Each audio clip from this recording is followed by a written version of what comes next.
was just, wanting to ask you, Dr. Tad, is do you think faith, what role does faith play? Can it be a barrier to us getting the help that we need? I mean, as two Christians, what is your perspective? Well, that's a great question because the field of secular medicine for the past maybe 10 years has really been reversing that question because they were just looking at test tubes, and they really said, well, how can faith really help us? Maybe some of our people of faith really seem to get better outcomes in hospitals. No one was asking the question. Well, me growing up in a Christian home, I kind of really quickly remembered, well, sometimes faith seemed to help, and sometimes faith maybe wasn't always so helpful. Okay, especially if you grew up in a spare the rod, spoil the child home. Okay, yeah, which most farm kids grew up in. Yes, okay, and since hard work was next to godliness, well, you knew where that could go pretty quickly. So it really, I didn't notice it as much until I really became in my own journeys in therapy, as well as once I became a career professional in the field.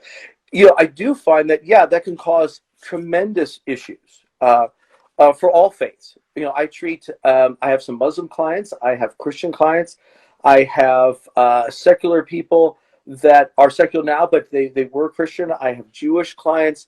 And it can be a barrier. And in some of the places I really see it probably the most obviously coming in, especially maybe in the Christian faith and the Jewish faiths, is people come in and they feel like I have a need to have it all together in my life. And if I don't, I'm failing as a Christian. Somehow, if I'm depressed or anxious, I have failed in my faith. Now, it's curious. A lot of my Jewish clients are very open about this, and we have a lot of fun with it. Because when they said, my whole culture is based on shame. Of course I have shame. Okay. And we can laugh at that. And she says, that's why so many of us are comedians, because we've just been so traumatized by just a thumb on us that, they feel that way.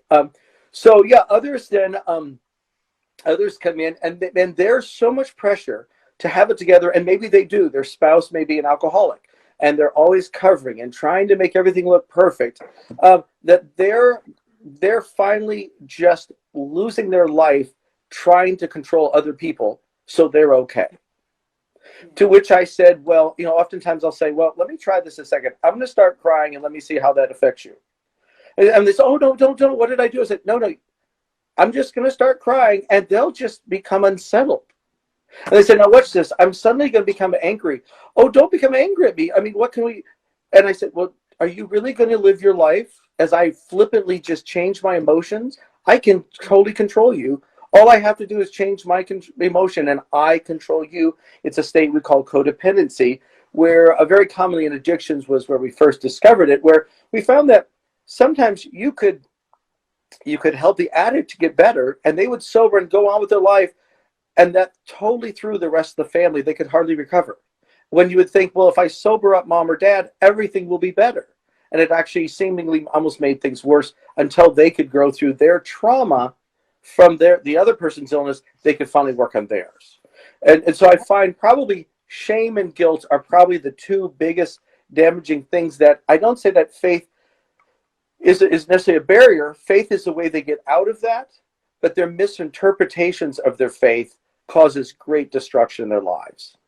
Yes, and I guess in our culture, besides faith, also our culture itself is such a shame culture, where there is that whole sense of shaming people. So how do people navigate out of an oppressive shame culture? Sure. Well, and it's interesting to talk about your culture versus mine. I think of our culture as, well, we have a president who's absolutely shameless right now. I don't know how much you get about our news, but and our culture is somewhat built on this shameless idea of, well, we'll rebel from the crown and we don't care and we'll do it better on our own. And that shame is a very vital part of life. I find there's a point in life where we want to individuate, and usually in our teens. And I tell people, if at some point my children need to feel like they could probably do it better on their own than with their dad, or they'll live with me forever. And I'd like them to come visit someday, but not necessarily live here forever. Okay. And if they don't go through that, and they go through this very shame-based idea, people get caught up in constantly pleasing everyone else. I find it brutally impacts their careers. It impacts their choices, or maybe a lack of choice in their spouse. And but the biggest problem about shame is shame can be like abuse. It can be a form of abuse where it just for generation upon generation upon generation just keeps going down. So if you know, if you wanted to look about the sins of the father passed down unto the seventh generation, shame would be it. To me, shame is probably one of the hardest things I treat every day because it binds people from ever even coming into my office. Most people, to show up to a psychiatrist's office, feel like a complete failure. You know, whereas if you go to your accountant and you say, you know, I just don't know how to do all this paperwork, well, there's some shame, but not that much to it. You know, I equal it to when I can't figure out how to use my phone, I have to have my teenagers help me. It's that kind of a shame. You know, maybe not. Yeah. So, you know, we all experience it, but this is the kind of shame, and we can all laugh about that kind of shame. But the shame I'm talking about can go both ways. Sometimes I unknowingly bring about someone's shame in a session when I'm thinking, wow, I'm really picking up a lot of shame and I'm really trying to help this person and make it a non-shaming statement to help them move forward. They take it on and they're crushed. They go tell their other therapist, maybe I'm just doing medications, and they tell their therapist, oh my gosh, I couldn't believe I was so offended. He didn't believe me. When all I was doing was saying, oh, I believe that this is an odd reaction you're having from this medication, but I believe it's happening to you, but oh, this is really strange. Well, they took that as invalidating, and I didn't believe them because no one ever believes them. So oftentimes I've dealt with pastors where they felt victimized by someone who was accusing them of shaming them, and they were trying everything they could not to. It can really go both ways because when we have shame in our lives, we don't hear things the same way other people might. Just like in depression, when we're depressed, when I show people with depression images of beautiful, happy things and I scan their brains, they don't see it the same way. Okay, but when I get them out of their depression, rescan their brains, they might see it the same way as other peers do. So shame really skews, just like trauma can, shame actually skews the way we process in our brain and process other people. So our whole world becomes different, and that becomes really important because they don't lead the fun, joy-filled lives that they could have. They tend to have incredible amounts of anxiety, questioning themselves, doubt, fear. These aren't the entrepreneurs taking on the world, or else they may have such insecurities they pretend they have none. Hence our president, Donald Trump. Yes. I can tell you, well, he went to a military academy in the 6th grade when he had been kicked out of most of the schools. And shame can also, so he's a great example. I use him as example with so many of my families when they have shame over treating their son's ADHD. And I tell them, well, when you don't treat it, you get our president. And when you don't deal with shame properly and say, you know, shame, so the difference between shame and guilt, and maybe I should express that a little bit, is I define it as guilt says I did a bad thing. Shame says I am a bad thing. And that's where the damage starts. We want people to say, hey, I did a bad thing. Okay, what could I have done different? How should I have done that different? How did I fall into that? And how do I make repairs? Shame says I'm a bad thing. I need to hide it. Don't ever let it come out. Don't own it. You certainly couldn't go make repairs because it never happened. It's so tragic, you just stuff it. And when I have people come in at 300 pounds, I say, maybe it's time to stop stuffing all those emotions. They literally need to come out, you know? And they're like, oh my gosh, how do you know? I said, well, I've done this a little bit of time, honey. It's not that hard to figure out. Okay. So there's lots of physical ways where stuffing shame can do that. It can lead to anorexia. It can lead to obesity. It can lead to just hidden lives that no one ever knows about, that just we carry those burdens upon us. And we get to the point where we have no energy, we have fatigue daily, we can't sleep because we're carrying all that. And if we could just let that baggage go, it doesn't go in one fell swoop, one quick prayer. I wish it did. I could retire sooner. But there's a lot of work to be done of that slow burden of helping people release all that shame. That to me is a very spiritual healing event. So if there's any time that spirituality really comes into sessions, it's when people get relieved from the burden of that shame and get spiritual healing there. No matter what faith they are, it always looks the same. Even if they see themselves as a faithless person, I find when they go through that release of shame, it's a very spiritual journey for them. Yes.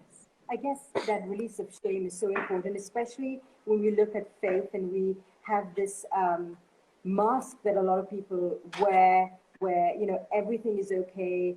They think you have to be all together to really be a good person of Mm-hmm. faith. Mm-hmm. And so I guess, you know, tell us some stories about the Bible, you know, in terms of Well, being, you know. okay, you're going to hit me where I laugh. This is where sometimes I offend and don't mean to, but so it's funny because I live so I live in Arkansas, and if you're not familiar with the United States, we're in the southeastern part, in a place they call the Bible Belt, and so religion is rampant. Now I'm going to separate religion and spirituality. Okay, so I refer to religion as people who are afraid to burn in hell. Spirituality is for people who've already been there. So I take people on spiritual journeys. Now, who's been through hell in their lives? People through trauma, people with incredible shame, you know, very terrible childhoods. And who does the church typically attract? Who does faith attract? People who life has been incredibly hard for, people who need something bigger than themselves to help them repair from this life they've had, that guilt. So often when people come to me, they have incredible shame to even come into me, and they'll literally tell me, it's like, well, I can't believe I'm here, and boy, don't ever tell my pastor I'm here. To which I said, why not? You know, they may be from my church, or they know, you know, we know each other where they go to church or something. Um, and I'll hear their journey. I go, okay, I already know where this is coming from. And I say, well, my dear, okay, there's not too many stories you're going to tell. There's nothing you can tell me in here I probably will be shocked at or haven't heard. And she says, oh, really? Do you deal with those kind of people? I said, no, I read the Bible. I said, if we take a look at that very first family in the Bible, now they were about as dysfunctional as they can get. I doubt I doubt you've been such a failure as your parent, you know, because she's coming and saying, my teenager is on drugs, or my daughter's depressed, and what can I do? You know, my husband's not a spiritual leader in my home. What should I do? You know, and I said, well, that family, I mean, have any of your children killed each other?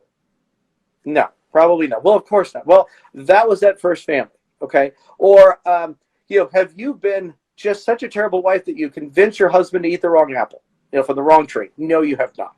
So when I look at the families, the interesting thing I see about at least the Bible when I read it is I see it as this incredible story with the warts and all. All the good and bad stuff is in there. If you want to see people fail, it's all in there. If you want to see leaders really screw up.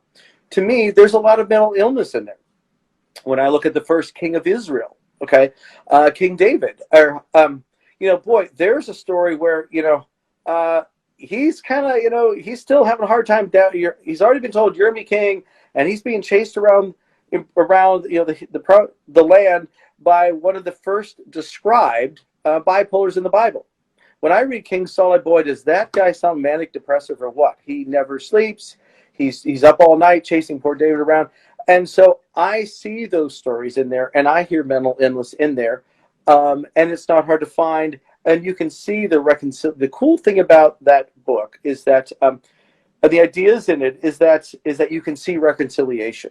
You can see people with incredible shame, and just saying, and that's really the New Testament.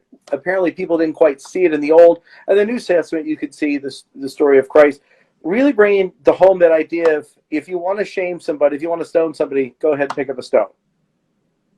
So I see it as striking that people of the Christian faith would have so much shame, because to me that's a gross misinterpretation of their Bible. Okay, and yet it's probably the most common thing I see that I deal with every day in my office with people of faith that come in. They feel, and what I hate is when the very problem they have separates them from their faith and one of the strongest tools they would have to repair that problem, or that, you know, that wounds, those wounds that have happened. Yes, that's powerful, isn't it? I mean, there's so much of hope and healing and restoration as well in the Bible, but when we don't see the reality and the truth, we don't find the hope that we actually need.